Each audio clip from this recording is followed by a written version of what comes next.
I think my condition saved my life. Submitted by Jean Thomas 2692. I was born with CIPA, congenital insensitivity to pain and anhidrosis. It's a rare condition where the affected, that'd be me, can't feel pain of any sort, and we aren't able to sweat, which makes us prone to overheating. It's supposedly hereditary, although as far as I can tell neither of my parents suffer from it. My mom says that when I was born, I'd have broken bones all the time, as well as deep gashes in random places on my body. She often have to give me cold baths to keep me from overheating in the steamy Florida climate. Never cried a wink, though, she told me with a warm smile. You were my little soldier. I never understood pain, never got why kids would keel over, grasping their knees after falling off a skateboard, or cry out like a banshee after falling from their bike. When it would happen to me, I'd simply stand up with bloodied body parts, wipe the dirt off, smearing blood across my knees or elbows, and hop right back on the bike. My parents never saw a reason to stop me from doing things just because of my condition. I'd often go outside and play with the neighborhood kids, running the streets and playing games like freeze tag or hide and seek. The games would end in one of two ways, either with me limping home at the end of the day, only to find that I'd broken my ankle early in the game, the constant walking and running on the already fractured bones having caused them to shatter and grind down into a fine dust, rendering the appendage useless. Or, with me laying on the ground, passed out on the verge of a heat stroke.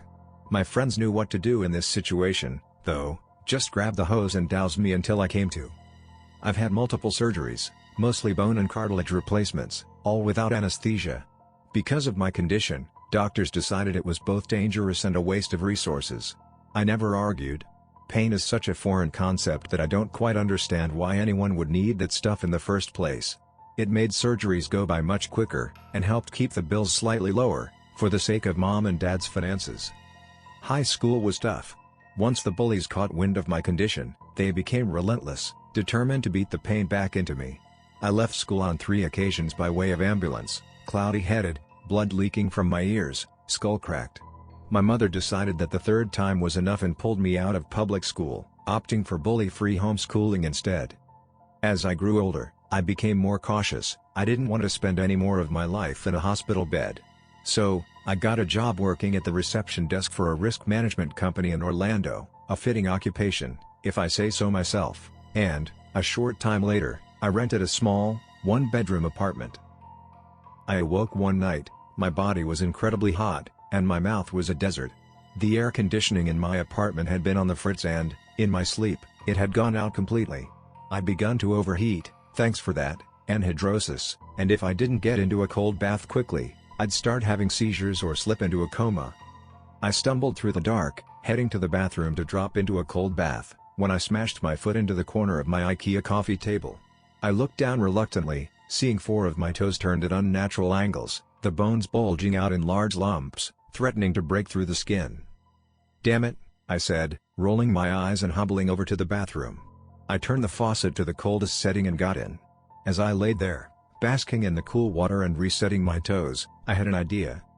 I decided to decorate the walls and other hard surfaces in my home with fluffy mats or foam egg crates. And, to my pleasure, it worked. Not only did it protect my body from blunt trauma, but it made my apartment virtually silent. A few days passed, and I settled back into the monotony of things. My landlord, slumlord, fixed the air conditioning in my apartment, and I went about my life, as normal. I awoke the next night, in a heated stupor. My mouth was arid and sticky, my skin was red with warmth. I stood and stumbled through the living room once again. My mind had begun to short-circuit. My vision became blurred, and my thoughts became static. I needed to get to the bathtub quickly. I flipped on the faucet and stumbled in, not even taking the time to remove my clothes. The only thing on my mind was cooling my body down. The tub filled up as I drifted off into a state of dreary, heat-induced comatose. But it seemed to be working. My consciousness became clearer as time passed and, after about 8 minutes of soaking in that shockingly cold water, I felt myself coming to. I removed my clothes and tossed them into a soaking heap on the floor. Then, laid in the bathtub for another 45 minutes. I felt my eyelids getting heavy and decided it was time to get out of the tub. On top of that, I was still terribly thirsty. I pulled the drain plug, stood and let the air wash over my body. I snatched the towel off the rack and wrapped it around my waist. Then, headed out, to the kitchen. My apartment was dark and forbidding, The lack of noise rendered even my own footsteps inaudible. It was as if I simply floated across the floor like some ghost in the night. I worked my way across the living room and into the kitchen, pulling open the refrigerator door and reaching in for a cold bottle of water. I downed the bottle, washing away the dryness and letting the moisture encompass my mouth. When I pulled the empty bottle away from my face, I nearly fainted. I heard the plastic clank to the ground and let out a series of hollow thuds as it settled. My heart fell deep into my bowels, twisting my insides in knots. Across my kitchen, illuminated only by the pale yellow light of my refrigerator, was the figure of a human. It was a large, foreboding shape, standing at least 6.5 feet tall with broad, intimidating shoulders. Its features were hidden by a black ski mask. Its body was covered in black as well, save for his hands, which were exposed. Whoa, man," I said, backing slowly away and raising my hands in surrender. "Take whatever you want. I don't have much, but you can take it. I won't even call the cops." He advanced toward me with a slow, deliberate and utterly silent step.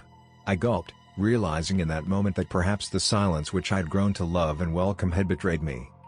"Come on, man. I promise, I won't tell anyone. Just take what you want and go. I swear."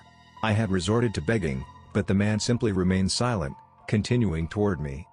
I backed myself into a wall, and panic began to set in. I frantically looked around my kitchen, trying to keep an eye on the intruder while simultaneously searching for anything to use as a weapon. The silent psycho slowly stepped in front of the fridge, casting a large shadow on the opposing wall. "All I want," he said in a raspy voice, "is to hear you scream." He laughed an evil, gut-wrenching laugh. I saw a glint of silver as he brandished a long blade. Then, the light slowly shrank into nothing as he pulled the refrigerator door closed and darkness surrounded me, silent, horrible black. I strafed along the wall, moving from the kitchen into the living room, feeling around for the light switch to no avail. The feeling that he was right behind me, breathing down my neck and preparing to take the kill nipped at my senses. My legs moved beneath me, sending me stumbling into the living room and tripping onto the coffee table. Wood splintered below me, and I could feel swelling pressure in my right arm. I shuffled to my feet and darted across the room. The wall came quickly, but I paid it no mind. I felt around in panic until finally, that small plastic switch came beneath my fingers. I flipped it up. White light flooded the room, revealing the intruder. He stood behind the crooked couch, staring at me with horrible fury. He hurtled the sofa, stomping his heavy, leather boots down over the crushed remains of my cheap table, and advanced on me with intense speed. He held the blade out in front of him, coming in for his attack. I turned and bolted back toward my bedroom, bursting through the door and slamming it shut. I got a grip on the dresser, ready to push it in front of the door and he burst through. I backed away and felt something come from behind me. My legs swept out from under me, and I fell back onto the soft, pillow-topped mattress of my bed.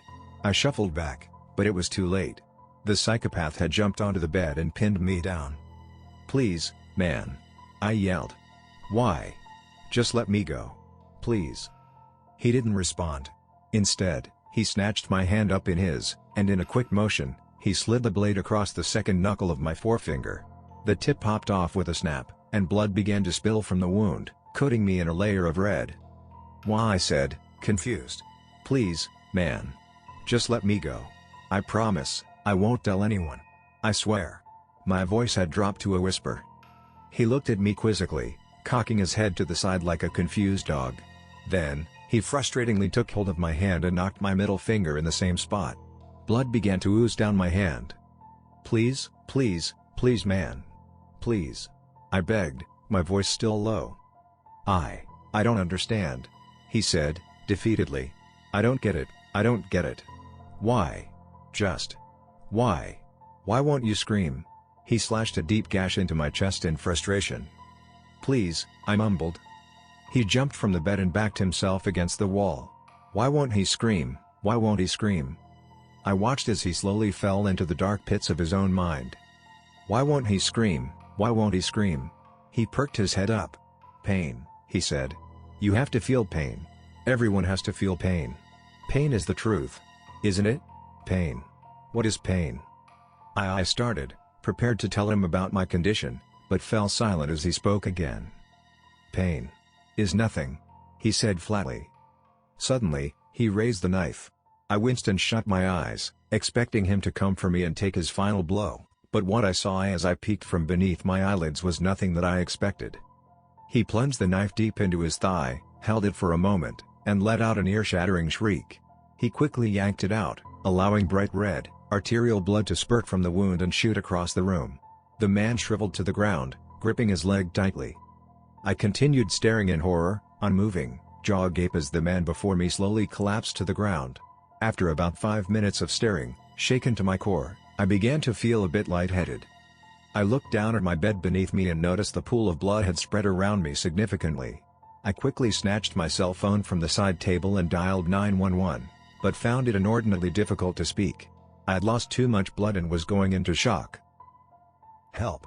I said into the phone just before everything faded to black.